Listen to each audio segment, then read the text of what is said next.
दोस्तों तो class 12 chemistry के इस लेटेस्ट वीडियो में एक बार सबसे पहले आप सबका बहुत बहुत स्वागत है। तो दोस्तों हमारी जो सांद्रता निकालने की विधियां, हमारी जो विलयन की सांद्रता को ज्ञात करने की विधियां जो चल रही थी, तो इसकी जो सीरीज है, इसकी सीरीज में दोस्तों आज की वीडियो में हम सांद्रता निकालने की विधियों में पढ़ेंगे दोस्तों नॉर्मलता, मूलरता, ठीक है, मूललता, फॉर्मलता, पीपीएम और मूल प्रभाज। बस दोस्तों आपको एक ही वीडियो देखना पड़ेगा और इस एक वीडियो में इन 6 की 6 विधियों को आप बहुत अच्छे से अपने माइंड में सेट कर जाओगे। ठीक है, चलो समझो इन चीज़ों को एक एक करके पहले हम समझते हैं। तो दोस्तों जो सांद्रता लिखा है, इस सांद्रता का तो मतलब जानते ही हो आप कि ये सांद्रता क्या होती है सर, है ना। तो सांद्रता क्या है दोस्तों? विलेय पदार्थ की मात्रा। क्या है? विलेय पदार्थ की मात्रा। विलेय पदार्थ की जो मात्रा होती है, इस मात्रा को हम क्या बोलते हैं? सांद्रता। तो हम दोस्तों हमारी हेडिंग क्या है? सांद्रता निकालने की विधियां। मतलब विलेय पदार्थ के मात्रा, जो विलेय पदार्थ की मात्रा है, इस विलेय पदार्थ की मात्रा को ज्ञात करने की, निकालने की ये जो विधियां हैं वो हम पढ़ रहे हैं। ठीक है, चलो नॉर्मलता भी विलेय पदार्थ की मात्रा को निकालने की विधि है, मोलरता भी है, मूललता भी, ये सब क्या है? विलेय पदार्थ की मात्रा को निकालने की विधियां हैं। अब दोस्तों समझना हमें ये होगा कि नॉर्मलता हमें किस में से विलेय पदार्थ की मात्रा को निकाल के देती है, मूलरता किस में से देती है, मूललता किस में से देती है, फॉर्मलता किस में से देती है, किस में से ये विलेय पदार्थ की मात्रा को ढूंढती हैं, हमें पता ये करना है। और किसके रूप में हमें ये विलेय पदार्थ की मात्रा को बताती हैं, ये हमें पता करना है। क्लियर हो चुका है? दो चीज़ें आपको क्लियर हो गई हैं। अब देखो दो चीज़ें हमें क्या पता करना है? पहले तो हमें ये पता करना है कि ये जो विधियाँ हैं वो हमें कहाँ से विलेय पदार्थ की मात्रा को देती हैं, कहाँ से विलेय पदार्थ की मात्रा को ढूंढ के देती हैं। अब पहली बात, और दूसरा किस रूप में विलेय पदार्थ की मात्रा को ये बताती हैं। ठीक है, ये हमें दो चीज़ें पता चल जाएं, हमारा काम बन गया। समझे? कोई दिक्कत? चलो देखो आप इधर, सबसे पहले हमारा हेडिंग क्या है? नॉर्मलता। क्या है? नॉर्मलता। तो मेरे भाई ये नॉर्मलता है, एक विलेय पदार्थ की मात्रा को ज्ञात करने की विधि है, सांद्रता को ज्ञात करने की विधि है। ठीक है, तो मेरे भाई जो नॉर्मलता है, सबसे पहले तो आप ये देख लो कि इसको इंग्लिश में हम क्या बोलते हैं? नॉर्मेलिटी। क्या बोलते हैं? नॉर्मेलिटी। ठीक है, चलो अब दोस्तों ये जो नॉर्मलता नाम की जो विधि है, ये नॉर्मलता नाम की जो विधि है हमें क्या करती है? 1 लीटर या 1000, 1 लीटर या 1000 ml बिलियन में से, समझ रहे हो ना, 1 लीटर या 1000 ml के बिलियन में से विलेय पदार्थ की मात्रा को ढूंढकर देती है। समझे? 1 लीटर या 1000 ml बिलियन में से विलेय पदार्थ की मात्रा को जो ढूंढ के देती है वो क्या कहलाती है? नॉर्मलता कहलाती है। क्या कहलाती है? नॉर्मलता। चलो ठीक है, कोई दिक्कत नहीं है सर, हमें पता चल गया कि 1 लीटर या 1000 ml के बिलियन में से जो ढूंढ के देखी विलेय पदार्थ की मात्रा को, उसे नॉर्मलता कहेंगे। अब सर हमें आप ये भी तो बता दो कि जो नॉर्मलता है वो किस रूप में विलेय पदार्थ की मात्रा को हमें ढूंढ के देती है। तो बता देता हूँ मेरे भाई, ये जो है नॉर्मलता, ये विलेय के तुल्यांक की संख्या के रूप में, विलेय के तुल्यांक की संख्या, ग्राम तुल्यांक की संख्या, ग्राम तुल्यांक की संख्या, ग्राम तुल्यांक की संख्या। ठीक है, तो समझ गए ना दोस्तों, विलेय के ग्राम तुल्यांक की संख्या के रूप में हमें जो है ना ये विलेय पदार्थ की मात्रा को ढूंढकर देती है। तो सर ये विलेय की ग्राम तुल्यांक की संख्या क्या है? तो आपको बता देता हूं दोस्तों, जो विलेय के ग्राम तुल्यांक की संख्या है, ग्राम तुल्यांक की संख्या, ये एक क्या है?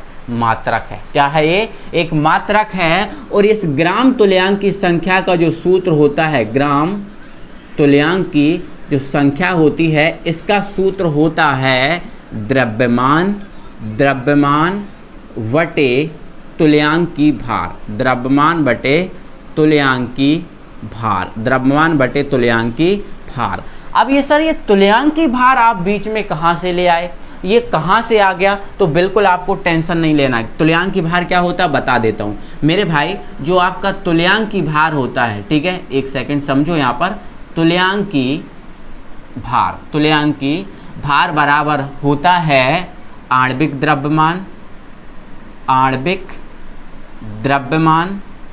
द्रव्यमान बटे संयोजकता। क्या? संयोजकता। आपको टेंशन मत लेना, बिल्कुल समझा रहा हूँ। देखो द्रव्यमान तो क्या है, एक आणविक द्रव्यमान ही है, कोई दिक्कत नहीं है। द्रव्यमान क्या है, एक आणविक द्रव्यमान ही है, कोई दिक्कत नहीं है। अब ये तुल्यांकी भार क्या है, तो तुल्यांकी भार क्या है सर, आणविक द्रव्यमान बटे संयोजकता। अगर हम देखते हैं तो हमें तुल्यांकी भार मिल जाता है। एग्जाम्पल यहाँ पर समझो, जैसे दोस्तों यहाँ पर लिखा है NaOH। क्या लिखा है? NaOH। तो देखो NaOH का आणविक द्रव्यमान कितना होता है, तो सर Na का होता है 23, O का होता है सर 16, H का होता है सर 1। क्या नहीं होता? इसका आणविक द्रव्यमान, इसका भार 23 नहीं होता, O का 16 नहीं होता, H का 1 नहीं होता। बिल्कुल सर होता है। तो इनको जोड़ दिया तो सर ये आ गया 40। क्या आ गया? 40। तो ये क्या आ गया? आणविक द्रव्यमान। अब संयोजकता, तो सर आप देखो यहाँ पर, देखो Na पर कितना है सर, +1 है, ठीक है। चलो OH पर कितना है सर, -1 है। क्या है? यही है ना। अब देखो इन दोनों में अधिक क्या है, तो ये दोनों, ये 1+ है, ये 1- है, तो इन दोनों में अधिक क्या है, एक ही है ना। ये एक माइनस है और एक प्लस है, तो यहाँ पर हमें संयोजकता संख्यात्मक रूप में लेना है। कौन से रूप में? संख्यात्मक, मतलब प्लस माइनस से मतलब नहीं रखना, हमें संख्यात्मक रूप में संयोजकता लेना है। तो संख्यात्मक रूप में देखें तो एक ही है और अधिकतम क्या है, एक ही है। तो यहाँ पर जो संयोजकता होती है वो आपकी अधिकतम होती है। कैसी होती है? अधिकतम। तो अधिकतम एक ही है, तो इस 40 में हम 1 का भाग लगा देंगे, तो 40 में 1 का भाग लगाएंगे तो कितना आएगा? 40। मतलब NaOH का जो तुल्यांकी भार कितना आ गया है, वो आपका आ गया है 40। कितना आ गया दोस्तों? 40 आ गया है, ठीक है। इसी प्रकार थोड़ा सा एक और समझाता हूँ आपको H2SO4 के बारे में। देखो तो ये देखो H का कितना होता है, 1, कितने H हैं? 2, तो यहाँ पर कितना हो जाएगा? 2 हो जाएगा। S का कितना होता है? 32 होता है। O का कितना होता है? 16, बट कितने O हैं? 4, तो 16 चौके कितना हो गया? 64 हो गया। इनको जब को जोड़ दो कितना आ जाएगा? 98 आ जाएगा। कोई दिक्कत? अब संयोजकता, तो देखो H पर कितना होता है? 1+, O पर सॉरी SO4 पर कितना होता है? 2-। अब ये बताओ इन दोनों में अधिकतम क्या है, तो इन दोनों में अधिकतम सर क्या है? 2 है। अधिकतम क्या है? 2 है। तो इसमें हम 2 से भाग लगा देंगे तो कितना आ जाएगा? 49। तो ये इस टाइप से दोस्तों हम क्या निकालते हैं? तुल्यांकी भार निकालते हैं। क्या निकालते हैं? तुल्यांकी भार। तो समझ गए ना तुल्यांकी भार की कहानी। तो ग्राम तुल्यांक की संख्या क्या समझ गए? एक मात्रक है, ठीक है। जो ग्राम तुल्यांक की संख्या होता है द्रव्यमान बटे तुल्यांकी भार होता है। द्रव्यमान क्या होता है? एक हिसाब से आप ये समझ लो कि ये भार होता है। क्या होता है? भार होता है। क्या होता है? भार, ठीक है। जैसे मैंने बोल दिया 20 ग्राम NaOH, 20 ग्राम NaOH, तो NaOH का भार कितना है? 20 ग्राम है। तो ये द्रव्यमान कितना हो गया? 20 ग्राम। और तुल्यांकी भार NaOH का हम निकाल लेंगे, कितना होता है? 40। तो इन दोनों से अगर हम सॉल्व करें, ठीक है, 20 और इसका मान कितना आया? तुल्यांकी भार कितना है NaOH का? 40, ठीक है। तो 20 दूनी 40, 1/2, तो 1/2 आ गया क्या? ग्राम तुल्यांकी संख्या। समझे ना? तो ऐसे निकालते हैं, ठीक है। तो हम समझ गए ना नॉर्मलता क्या है? 1 लीटर या 1000 ml बिलियन में। किसमें? 1 लीटर या 1000 ml बिलियन में उपस्थित जो विलेय के ग्राम तुल्यांक की संख्या होगी, जो विलेय के आपके क्या होगी? ग्राम तुल्यांक की संख्या होगी जो विलेय के, वही ना मेरे भाई आपकी क्या कहलाएगी? नॉर्मलता कहलाएगी। क्या कहलाएगी? नॉर्मलता। आई होप कि आप समझदार हो, समझ गए होगे, समझदार हो, समझ गए होगे, दिक्कत नहीं होगी, ठीक है। 1 लीटर या 1000 ml बिलियन में, 1 लीटर या 1000 ml बिलियन में उपस्थित विलेय के ग्राम तुल्यांक की संख्या को क्या कहेंगे? नॉर्मलता कहेंगे। कोई दिक्कत?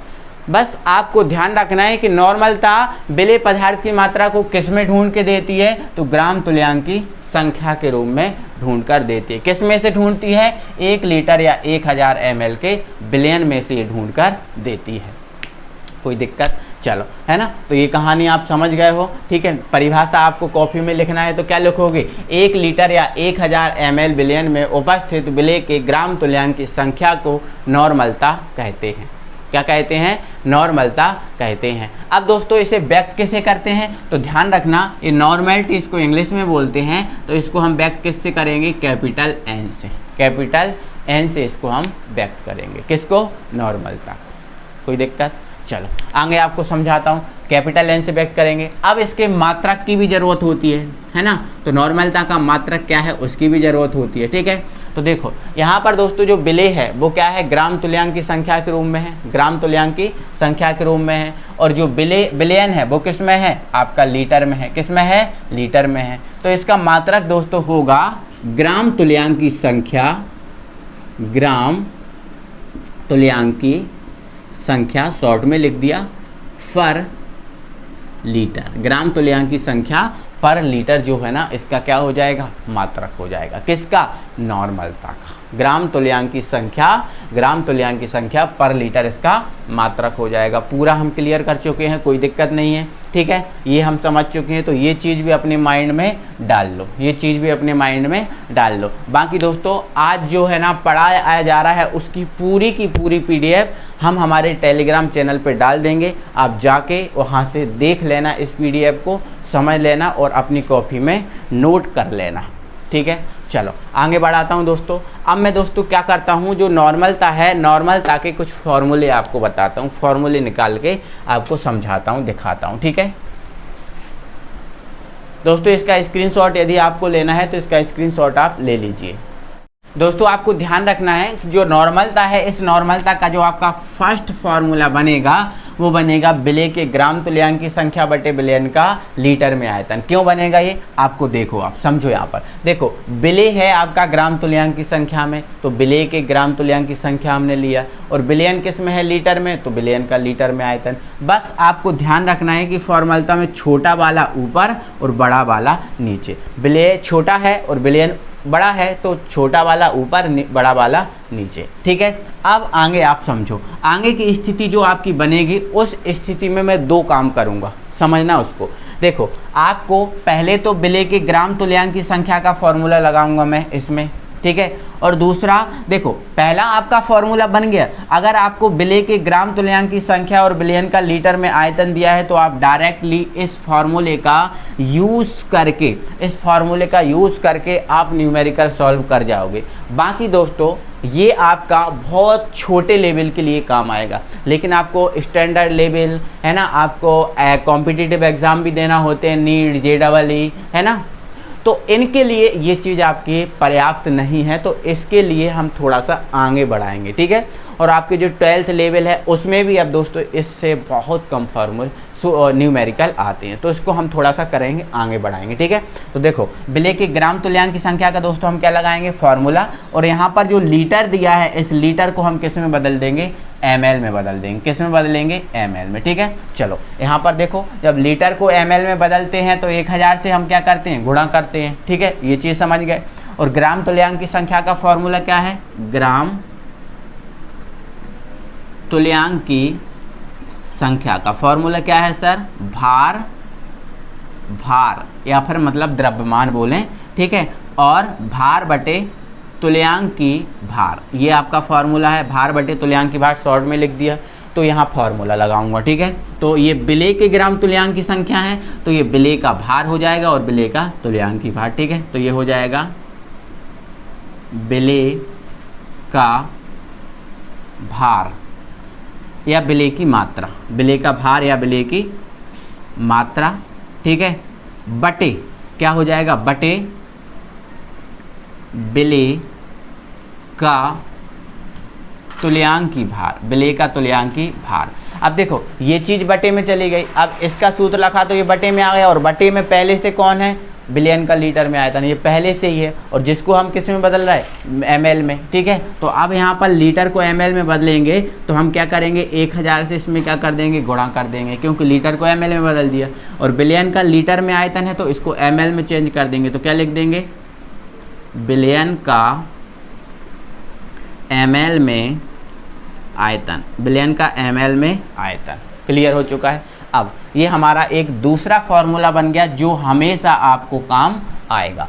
अब दोस्तों मैं क्या कर रहा हूँ, इस पूरे फॉर्मूले को एक शॉर्ट फॉर्म में बदल दे रहा हूँ, शॉर्ट फॉर्म में बदल दे रहा हूँ। देखो इधर एन ये है। अब देखो बिले का ये क्या है, भार, भार को इंग्लिश में क्या बोलते हैं, वेट, तो वेट का क्या हो गया, डब्लू, वेट का क्या हो गया, डब्लू। और बिले को मैं पहले भी बता चुका हूँ किससे व्यक्त करते हैं, बी से, तो ये हो गया आपका डब्लू बी। डब्लू बी क्या बता रहा है, क्या है, बिले का भार। अब ये बिले का तुल्यांकी भार, तुल्यांकी भार को दोस्तों जो इंग्लिश है, इस इंग्लिश में बोलते हैं इक्विलिब्रियम। क्या बोलते हैं, इक्विलिब्रियम बोलते हैं, इक्विलिब्रियम।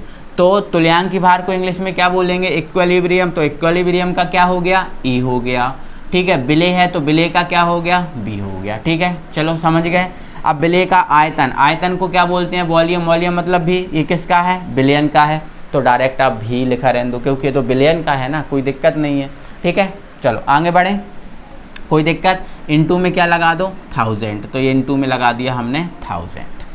ये आपका एक शॉर्ट फार्मूला जो है ना बन के तैयार हो गया है, जो किसका है, नॉर्मलता का। और यही आपका जो फार्मूला है नॉर्मलता का, यही आपको ना बिल्कुल ना बहुत ज़्यादा काम आने वाला है। कोई दिक्कत, कोई दिक्कत नहीं दोस्तों। अब ये चीज़ जो है ना आप याद रखना, क्योंकि मैं अभी आज आपको सांद्रता निकालने की विधियां पढ़ा रहा हूं, तो ये इसके जो न्यूमेरिकल हैं, इस न्यूमेरिकल को ना मैं बाद में आपको कराऊंगा जब ये पूरी विधियां हो जाएंगी। तो इन चीज़ों को, इन फार्मूलों को अपने माइंड में ना सेट करके रख लो, यही फार्मूले आपके काम आने वाले हैं, ठीक है। तो पूरा हमने समझ लिया, एक बार जल्दी से 1 मिनट में रिवाइज क्या हो जाएगा। 1 लीटर या 1000 ml बिलियन में उपस्थित बिले के ग्राम तुल्यांक की संख्या को नॉर्मलता कहते हैं। इसे कैपिटल एन से व्यक्त करते हैं। इसका मात्रक ग्राम तुल्यांक पर लीटर होता है, पर लीटर होता है। फार्मूले की बात की तो पहला फार्मूला आपको ये काम आएगा और दूसरा फार्मूला आपको ये काम आएगा, शॉर्ट फॉर्म वाला। 2 फार्मूले से आपका काम चलेगा, ठीक है। चलो कोई दिक्कत है। अब एक चीज़ और बची है, तो उस चीज़ को भी हम क्यों छोड़ें, उसको भी हम पूरा कर लें। तो वो है आपका उदाहरण। क्या है, उदाहरण। उदाहरण देखो इधर, माना 1 लीटर बिलियन में, माना 1 लीटर बिलियन में बिले के 5 ग्राम तुल्यांक उपस्थित हैं। समझते जाना, माना 1 लीटर बिलियन में बिले के 5 ग्राम तुल्यांक उपस्थित हैं, तब नॉर्मलता क्या होगी, बताओ। यहाँ पर आपसे क्वेश्चन में क्या पूछा गया है, 1 लीटर या 1000 ml बिलियन में बिले के ग्राम तुल्यांक की संख्या को, बिले के किसकी संख्या को, ग्राम तुल्यांक की संख्या को। मतलब 1 लीटर बिलियन में जितने बिले के ग्राम तुल्यांक की संख्या होंगे, जितने भी बिले के ग्राम तुल्यांक की संख्या होंगे, वही क्या होगी, नॉर्मलता होगी। आपसे यही पूछा गया ना, आपसे यही बोला गया ना, 1 लीटर बिलियन में बिले के जितने ग्राम तुल्यांक की संख्या होंगे उसी क्या बोलेंगे, नॉर्मलता। तो आप बताओ यहाँ पर 1 लीटर बिलियन में बिले के कितने ग्राम तुल्यांक उपस्थित हैं, कितने हैं, 5 है ना। तो नॉर्मलता कितनी होगी, तब नॉर्मलता 5 ग्राम तुल्यांक पर लीटर होगी, पर लीटर होगी। समझे कि नहीं। अब यहाँ पर यदि इसमें 10 ग्राम तुल्यांक होते तो नॉर्मलता 10 होती, 20 होते तो 20, 100 होती तो 100, 500 होते तो 500, ऐसा ही रहता। जितने ग्राम तुल्यांक होंगे बस ग्राम तुल्यांक को ही हम क्या बोलने लगेंगे, नॉर्मलता बोलने लगेंगे। क्लियर हो गया दोस्तों। तो ये हमारा नॉर्मलता नाम का जो चैप्टर था वो हो गया आपका फिनिश। अब हम आते हैं मूलरता पर।